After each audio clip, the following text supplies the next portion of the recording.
is currently drawing up court papers for a contempt of court application against Secretary General Fikile Mbalula. Iqembu leDA ANC ngokodla amabomu imininingwane yalo yokuthumela abantu besikhundleni tembuso ngekuya ngebulunga balenhlangano. The Constitution demands that whatever electoral system there may be in the country, it must, at the end of the day, result in overall proportionality. Ikomishana letumelele ngabela lukhetho ithi seyime ngemumo njengoba lukhetho lonyaka lolubuka ngalobovu selisonzela. The enthusiasm to night training, the commitment, the intensity, it's everything we asked for just before the game. Iqembu lebanyana liqinisekisa ukuthi lihlala lihlangene kwendlela ukuthi liphumelela umdlalo walo lomuhle umlando wesibili neTanzania wekuhlungelwa imidlalo ye-Olimpiki alonyaka eParis. Baba kuhle hlangana ndzabeni teSiswati la SABC khumbula ukuthi sikhona ku-X, Facebook na ku-YouTube ngokuthi SABC Tindzaba ke sibuka lethamba embili lomuhla.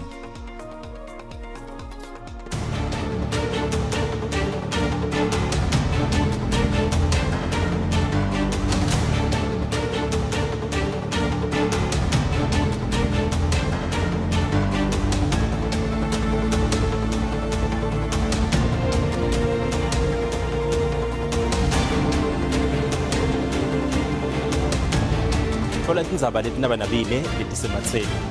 Njalo ngabodesithathu nasimbe esithupha Ntsambama.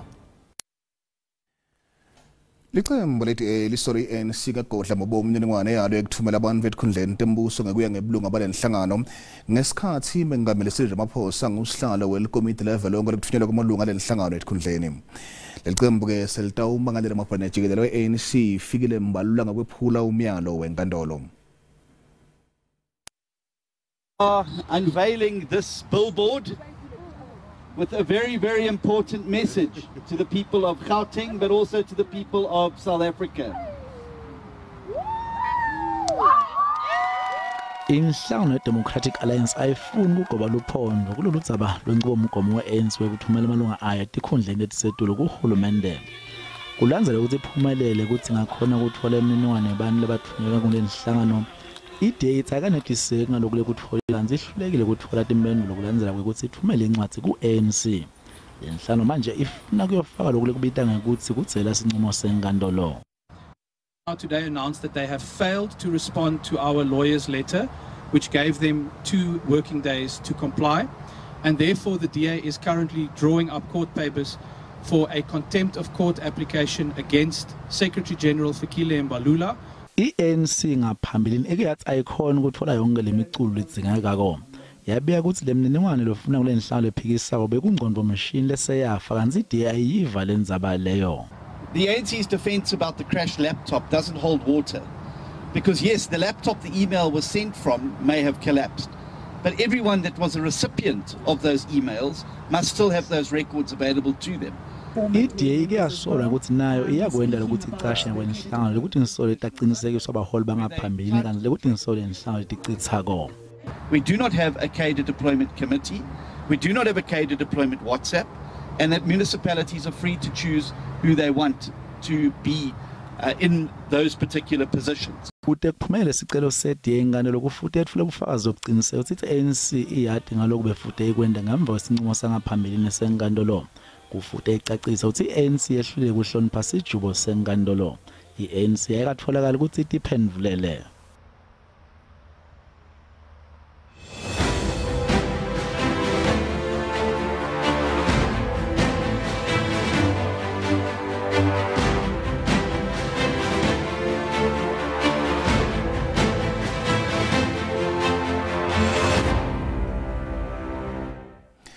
Ikomishana letumelele ngabela lukhetho ithi seyime ngemumo njengoba lukhetho lonyaka lolubuka ngalobovu selisonzela. Kutabe kuqala ngqa likhethweni level lonke ukuthi umvoti anikethe amaphepha lamathathu lapho tawukhisa khona liqembu lemuntu lamfunako. Kutabe kuqala ukuthi abantu abatimele bangenele umbango wokuthola isihlalo eParliamente yavelonke. Njengoba mengameli asememetelela ilanga lekuvota lebelinzelwe ngalabovu konke kume ngemumo. Takhamuti titawuthola emaphepha ekuvota lamatsatfu kanzi kwekucala ke kwendeka lokho kuleli. IEC ithi ihlelekile yonke imibandzela yangamhlati ngemashumi lamabili nemfice enyangeni yeNkhwekhweti. The elections of the National Assembly is going to be on the basis of two separate ballot papers. The first ballot paper is what we call a regional ballot. And the regional ballot is intended to elect members of the National Assembly from the 9 provinces. In other words, each province will have a unique regional ballot. Mama Bolo uthi kunetinhlelo letimbili letitawulandzelwa elukhethweni lavelonke. Kunelibhokisi lelibitwa nge-regional tire nalelibitwa nga-compensatory tire. Emaqembu etepolitiki atawuncindiselana leli lesibili i-compensatory tire. The Constitution demands that whatever electoral system there may be in the country, it must, at the end of the day, result in overall proportionality. In other words, the allocation of seats must reflect the proportional strength of each political party in the National Assembly itself. Takhamuti titawukhetha ke ukuthi tivotela labo labatimele nobe emaqembu etepolitiki njengobe titawukhetha labatawubamela etifundzeni navelonke. Bengameli Action SA Herman Mashaba uthi umbango uTobomatima umbango olikhetho eNtshona Kapa kanzi ke licembu lakhe litawenda konke lokusemandleni eqinisekisa ukuthi lithola amavoti. Mashaba umemetelo utangelela umbango wesikhundla sandvela eNkhulumaneni Back Cape Flats lomuhla. Lo menyetelo ke kube Angela Sobi kwatise phela ukuthi ukhulele kuyo lendzawo netingcinamba letikhungetha amulunga emphakathi lokufaka ekhatsi ibusweti uyadade. Bengamlisizwe amaphosa wendlulise amave ndudude emndenini amalunga ANC la shona ngotine bhasi emva kokuhambela umbuthano wokwethula kwethembiso elikhetho KwaZulu-Natal. Lengoti yendeke ku-R33 ngasedumbe Paul Petersburg enyakatho KwaZulu-Natal ngelisondo ekseni. Kulengoti kwashona abalandzeli belicembu labasiphohlongo limali abanyenti kanti labane kwembula kwembeswa. Ramaphosa netikhulu te-ANC bavakashela emndeni lehlekelwe Mayflower eMpumalanga lapho ethembise khona ukuthi lelicembu nohulumende wesifundza batayisekela lemndeni ngendlela efanele kulesikhathi lesimatima. Ngithema ngifike ngoba imina ngababida ukuthi bede eThekwini ukuthi bazovale manifesto ebeyithula imina ngithunywe i-National Executive Committee. So ngizizwe ngine-responsibility yokuthi ngifike la ngoba babethe eThekwini batomamela mina njenge-president ye-African National Congress. Inhliziyo yami iyezwa ubuhlungu kakhulu uma ngizwa ukuthi le bhasi yeyawa bashona abantu abawu-8 balimala abanye abaningi. Abanye basasesibhedlela.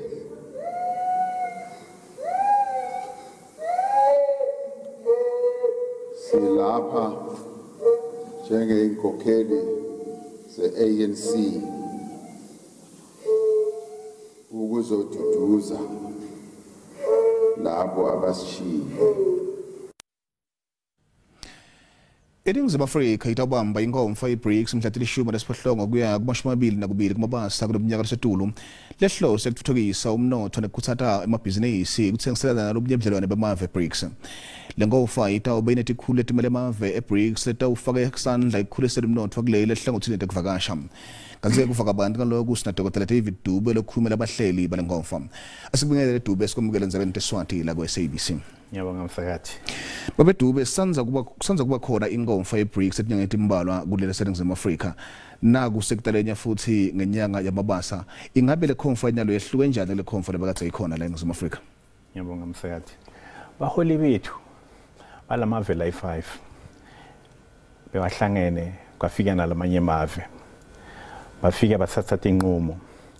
Leti inqumo tinemthelelo ebantwini bakuwonke lamave nathi la eSouth Africa ngobe siyingcenye ye-BRICS sithola nathi sitholakala ukuthi sinelithuba lokuthi singabenefita kulama decisions alabaholi bethu. As a result savumelana ukuthi no into lebalulekile ukuthi sihlangane thina bantu sikhona ukubona ukuthi kuleti inqumo leti politically batithethe thina bantu siyozuza njani ngobe kukhona kukhulisa kwemnotho khona tinto te security khona netinto tekuthi kutrain abantu thina bantu ordinary people sitithola sikuphi kuyini lokho singakuzuza kuloko se kwabana lesinqumo ukuthi ngobe kunale decision yokuthi onke lamave kubalulekile ukuthi akhone ukuthi ancedane nathi asisithole indlela yokuthi sikhona ukubenefita kulawo ma decisions politically laba wathithe politically sizuza njani ngokuthi kube netinto letifana ne-training tinto letifana nokuthi bantu bema-business bakhona ukukhula bakhona ukuthola i-opportunity ukuthi nabo tinto tabo batithengise ngaphandle nabangaphandle bedenga lapha netimali letisinganato mave angaphandle lawa anale nhlanhla ukuthi abe nemali etela ikhaya invest kubenefit abantu bala ekhaya ngale ndlela naba benefita kuvuleke imisebenzi bantu bakhona ukuthi baqhubeke nabo bathengise izinto tabo ngaphandle kuyanginika iexample Dr. Mahlangu loyi wase Mpumalanga bamati everywhere kepha akanale lithuba lekuthi le talent yakhe akhona kuyikhipha iye ngaphandle ngobe bekungana lelithuba lelo sifuna abantu labafana nalaba njalo labana lamakhono abangapheleli kuphela la eSouth Africa aye ngaphandle nalaba ngaphandle nabo lamakhono abo bete ngalapha sikhona ukuthola nathi sizuze kulokuba nako usho njalo kusinceda ukuthi i-education yethu ikhona ukunceda ukuthi bantu bethu bangabi bantu laba abafuna umsebenzi kube bantu laba nabo bangakhona ukutendela umsebenzi. Bobani lekulinzeka ukuthi bahambele lo mhlangano babdube futhi umhlangano okuphi ngitiphi tinhlelo letibuka kakhulu ukuthi bantu bataceceshwa kuto ukuze bakhona ukuthi batiphilise bahlomule ngalomhlangano weBRICS. Le conference iyoba ngeti 18 April up to 22 April lomnyaka eCape Town. Labantu laba sidinga ukuthi babe khona. Bantu bema-business, ma-professionals, nabonke labantu laba bane-interest ukukhulisa umnotho wala eSouth Africa. Bantu laba ne-interest yoku-inshora ukuthi ma-borders ethu ahlala aphephile. Bantu laba ne-interest ukuthi kutrainiwe bantu. Nalaba bangaphandle, laba banemali bafuna ku-investa la eSouth Africa. Abayede ngobe silinze abantu laba phuma eBrazil, bantu laba phuma eChina, eRussia, eIndia. Nalaba labanye labacetha ukujoyina kuthi nabo bakhona ukufika. For instance, manje kukhona ikhampani iPGM yala eSouth Africa. I-link yayo lekhulu iseChina. Le company iqasha abantwana bala ekhaya. Ya investor, iyaba trainer. Ngiloku sifuna kwana ngoba kukhona ama graduate lamaningi la ahlete ekhaya angakhona ukuthola umsebenzi. Bafundzise ukuthi bangakhona ukuthi batendele njani ama business nabo bakhona ukukhula.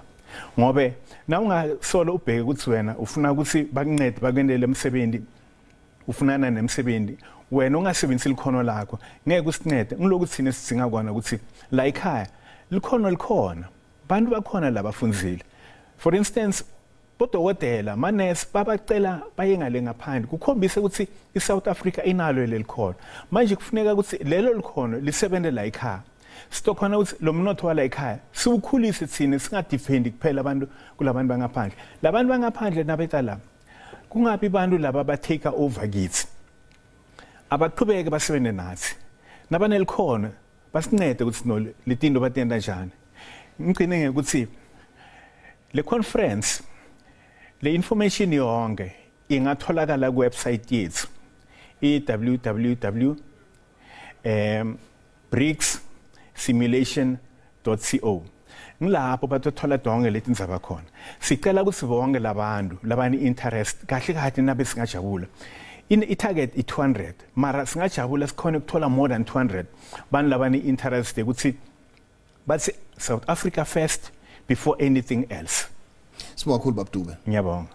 Nile bakithi leyo ke ngibabe edube asichazela kabanti ngemhlangano eBreaks lotako lapho kona kuthiwa abantu abete batothola ibiningwane lebandi ekutheni umnotho ukhule bathuthukise. Nesiphetole amaphoyisa aphika alalanga emhlane ukuthi basola babosha eSwatini ngilabo labasola ngekubulala aka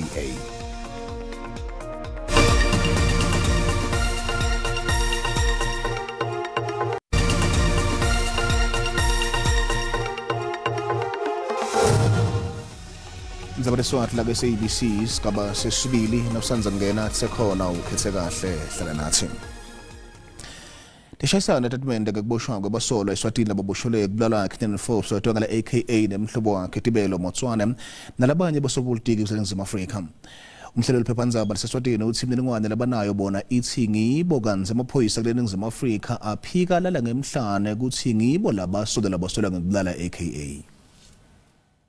What transpired here is I think on Friday we received information that there were two gentlemen from South Africa who have been arrested in connection with the murder of Mr. Forbes. We then proceeded to call our local police, who only confirmed that there are two gentlemen who have been arrested from the Republic of South Africa. But the COVID information, as they did disclose, what they are wanted for in the Republic of South Africa. We then sought to run an article which appeared on our Monday publication where we say two South African men have been arrested in connection with the murder of a South African musician. He mentioned the name, we were very cautious. Then it was on a Monday, we then proceeded to Manzini where they made an appearance before a magistrate, whereby there is an application for a request for provisional arrest which has been filed by the South African DPP Aaron Harrison, where he detailed why these two gentlemen, Siyabonga in demand and Nalusi Dave in demand, are wanted for. They appeared before court, and the document was presented before court, whereby it is clearly stated what they are wanted for. They are wanted for in connection with the murder of Mr. Forbes and one Mr. Tindzaba, who was somebody was with him when the incident happened.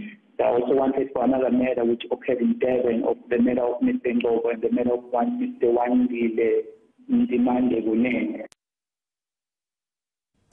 Sikubutile mbukela ukuthi njengoba litiko tasekhaya lakhipha umthetho lokuthi lothi kuboshwe abantu labaqashe abantu labaqhamuka kwemvelo ngaphandle labakuleli ngalokwemthetho umbono wakho uyalandzela.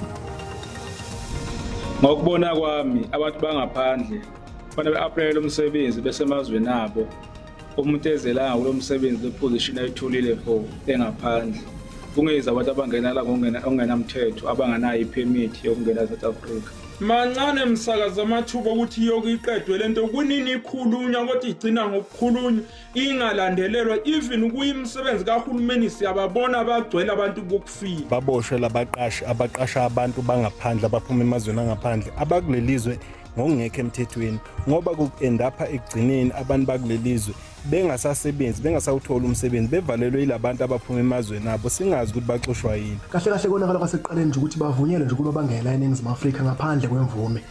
Angisayiphatheke yokuqashwa sekonakele kakhulu manje. Iphula lokuba mababanjwe nami ndiyalixhasa ayobhanana country le ayikho icountry ekungenwa kuvulwe izibhuqe kuyo. Urhulumente makaqinise uMzantsi Afrika. Sasazi umthetho walapha eSouth Africa uyekeyeke kakhulu. Abantu nje bazenzela unothanda uyangena uyaphuma uyangena uyaphuma apho kwamuntu ubanjwayo. Lona ngumbono wembukeli SABC etethweswa ukuthi phendvulela ngawo. Itemake Telrand esithole ukuthi liqinindele licathaniswa netimali development yamave.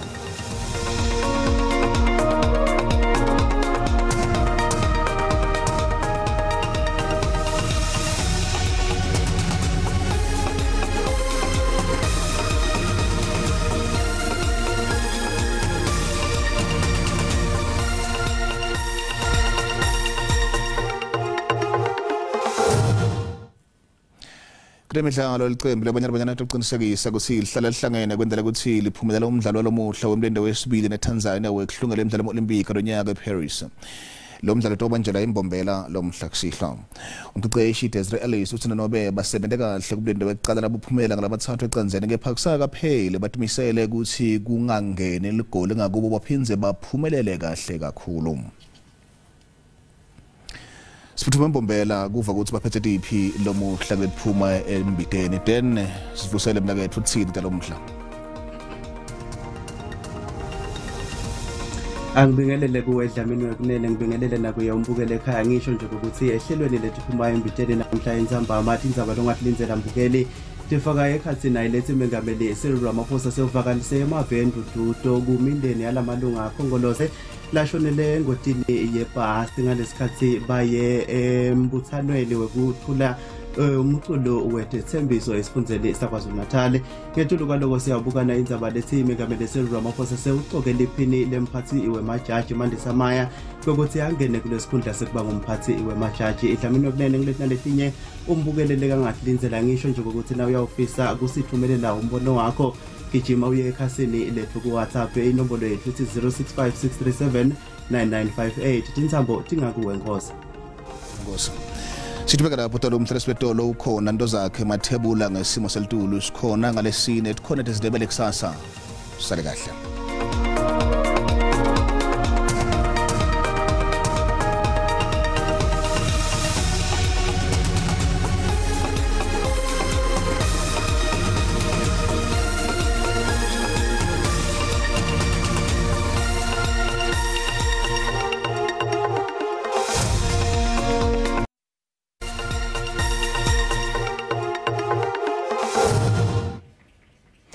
Ngetela shona linginandzaba talo kanjalo ngetela shona linginaso simo selitru siboka kakhulu kakusimo Dlamini kanti ke masibuka sithombe sethu kusishwa namuhla asesekhona ke lawo mathuba emvula lalapha eMpumalanga nelive njengoba lapha kuye ke la 30% kanti ke elikhombisa ngibonya ngemafu mawehla ke la elikwini nelive kanti ke naselangela kusasa asesekhona lawo mathuba emvula lapha kuye ke la 30% kanti ke tikhona netbad tenkungu lekuyinkungu ke la lekhasa phasi kanti ke uma sibuka ke la ikakhulu kati entshonalanga nelive ngoba lomuhla likhombisa ke kuvula kuleto tendzawo leto kanti ke la uma sichubeka sibukela ke langela kusasa kukhombisa ke kuba nemoya ikakhulu kati ngale la entshonalanga Kapa ngora lomuhla kanti ke siqhubeka sikubukela ke la sixwayiselo zivela kwa South African Weather Service ukhombisa ke la kusha kwemadlelo ikakhulu kade entshonalanga Kapa abantu ke abacaphele ngendlela basebenzisa ngakhona imilo kanti ke usesekhona nalomoya lokudla ikakhulu kade elwandle ngora lomuhla kanti ke masiqhubeka sikubukela ke la emazinga ekushisa kutseme njani elangene la kusasa masibuka ke la sifunza eGauteng mobuka ke labo Pretoria likhombisa ke kuphora nangale bo Johannesburg bo Bronkhorstspruit njengoba behleli lapha kuye ke la 23 nangale bo Springs kanti ke sifunza iLimpopo ngora lomuhla endzawo letfana ke la nabo nobeke bo Musina khombisa ke kufuthumala nangale kubothoyando kuParabula lihle lapho kuye ke la 29